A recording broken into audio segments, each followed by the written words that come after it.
Ang expectation ng tao, Marcos administration, matindi ang infrastructure. Alam ba ninyo, dyan sa program, yung DPWH, nagkagulo-gulo. Bakit? Zero. Zero ang foreign assisted project. Hello mga kabibig! Welcome back sa ating bagong YouTube channel. Ito ang pinakamaingay ng YouTuber sa balat ng YouTube. Ako si Kabibig, maglewag-lewag ng town with evidence. Ako po, isang House Deputy Speaker ang medyo merong tawag ito, napansin kay Senator Amy Marcos.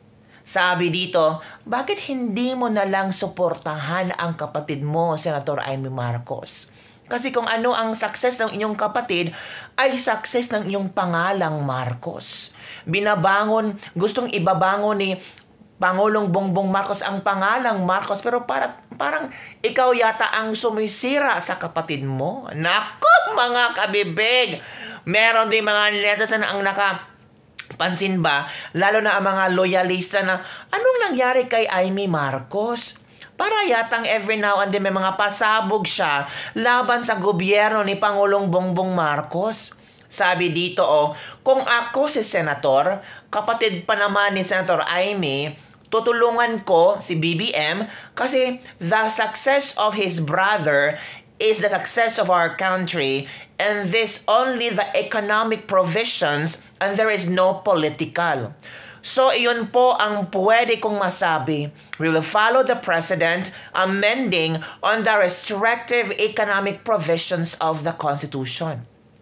Kasi si Pangulong Bongbong Marcos, nasabi niya, ayaw niya ng People's Initiative, pero gusto niya mag-propose to amend the economic provisions of our Constitution to open up the economy to foreign investors.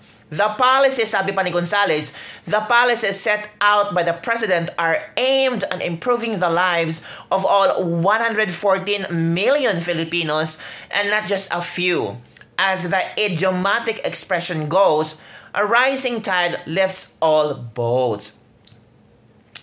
Sabi pa niya, we are all on the same boat or cruise ship called MS Philippines. Why can't she just help her brother succeed? President PBBM is duly elected President of the Philippines with resounding 31 million votes, the highest in the history. That nearly half of the country's voting population of 67 million. If I were a senator, I would listen to the President because this charter reform is our Valentine's gift to him. This is for the good of our country and only for the economic provisions of the 1987 Constitution, and that is very, very clear in the Senate resolution of both House says 6. Ano yung palagay mga kabibig? Na meron namang bagong pasabog si Senator Amy Marcos na, alam nyo, hope. Ang expectation ng tao, Marcos administration, matindi ang infrastructure. Alam ba ninyo, dyan sa program, yung DPWH, nagkagulo-gulo. Bakit? Zero. Zero ang foreign assisted projects. Ibig sabihin, lahat ng flagship project, zero rin. Ano yung maipapakita? Ako nahihiya kasi ang expectation ng tao, labis-labis ang kalsada, ang puerto, airport. Kinakabahan ako. Sira pati ang pangalan ng Pilipino niya. May isang article kasi that mentioned na sinabi niyo daw po congressman yung nag-text sa inyo or yung text blast siya, pero from a congressman? No, this one comes from the office of someone of the House of Representatives, and then yung ibang congressman kasi tinatanong ko. I see. Si Sandro ba yun? Congressman Sandro ba yun? And then may earlier article that says, syempre yung hindi, todo, alam mo naman yun. Love mo yun eh. Todo defend. Oo, pero love ka rin nun. Yung, sometimes. Yung context po nung pamimigay ng bigas, under 4Ps. Pero would you siguro suggest to your brother na... If you recall, there's a rice assistance program under the 4Ps. Meron talagang 600 pesos dyan dati. Matagal na namin sinasabi ni Senator Cynthia Villar na i-convert na yan sa mismong bigas para mabili yung bigas ng ating magsasaka, para mabuhay yung local. hindi naman na isatupad. They actually have a rice assistance program. But if you recall, Sandra, hindi ba itong 4-piece na ito, nagsimula to dahil naging fertilizer scam, naging bigas importation scam. Sang katutak na yung scam natin.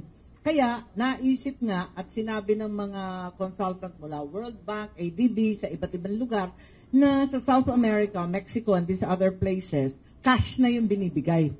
Para wala ng middleman na kumikita sa bigas, sa fertilizer, sa gasolina, at sa kung ano-ano.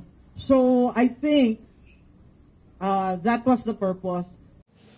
On the other hand, mga kabibig, according to Palawan Representative Jose Alvarez, PDP Laban President, 343 Korean investors, 3 lang ang nagdesisyong magtayo ng negosyo sa Pilipinas. Bakit? Watch this video. Yung mga napasang batas, opening up the economy, hindi pa sapat. That's very direct answer. Because in the other countries, pagpalagay mo na sa Vietnam, wala namang foreign ownership sa lupa. Kasi in a communist state, all lands belong to the state. Pero, definitive yung 25 years, 50 years, 75 years, ito yung mga benepisyo. Ito yung invest mo, ito yung tao employ mo, kompleto sa Ricardos. Hindi yung open up mo lang economy, retail trade law, yung Public Service Act. Kulang pa yun hindi sapat. Quote ko yung Korean ambassador, I have lunch with him the other day. Ang sabi niya, out of 343 Korean investors, only 3 located in the Philippines. 340 went to Vietnam. Hindi ba sapat na yun na para tingnan natin na buksan na natin yung economy? When we started ASEAN 1967, we were number 3 most prosperous country amongst our ASEAN neighbors. Since 1997, we were the last of the 5 founding members of ASEAN. Now we are third to the last. The last being Laos, second Myanmar. So sila po, Indonesia, Vietnam, Thailand, members of ASEAN, they have changed their constitution so many times. They changed their constitution to reflect the global changing world. We base our assumption that if we open up the discussion on the constitution, we break up our society. That is completely untrue. So yun na mga kabibig, ewan ko kung ano ang mangyari sa Pilipinas, ang gulo-gulo. Second year ni Pangulong Bongbong Marcos, ang daming artista, ang daming bida, ang daming kontrabida. Sometimes sasabihin natin, ano bang nangyari sa Pilipinas? Parang hindi kontrolado ni Pangulong Bongbong Marcos yata. Comment down below kung ano ang inyong reaction dito. Bye everyone, see you next time.